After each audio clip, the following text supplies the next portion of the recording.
ഞാൻ ആ ചിക്കൻ വെക്കണ പറഞ്ഞിട്ട് ചിക്കനൊക്കെ വെച്ചു. ചിക്കൻ വെച്ച് കഴിഞ്ഞപ്പോൾ ആളെ കാണാതെ ആൾ കളിക്കാൻ പോയിരിക്കുക. പെനാൾട്ടി ഷൂട്ടൗട്ട് ഉണ്ട് പറഞ്ഞിട്ട് എല്ലാ കളിക്ക് പോയാലും തോച്ചിട്ടേ വരിക. കഴിക്കാൻ നേരത്തെ ആളെ കാണാറില്ല. അപ്പോൾ ഞാൻ അങ്ങനെ വെയിറ്റ് ചെയ്ത് കാത്തിരുന്നിട്ട് വിളിച്ചു നോക്കിയപ്പോൾ എന്നോട് പറയാം നീ ഫോണായിട്ട് പുറത്ത് വന്നിരിക്കുന്നത്. അങ്ങനെ ഫോണായിട്ട് പുറത്ത് വന്നപ്പോൾ ഉള്ള കാഴ്ചയായിട്ട് നമ്മൾ കാണണേ.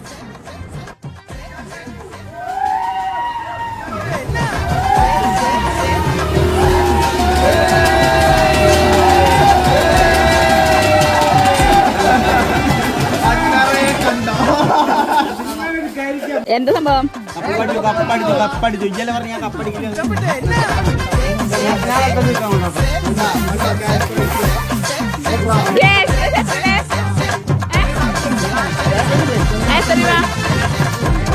ഒരു 500 രൂപയ്ക്ക് തരുമോ?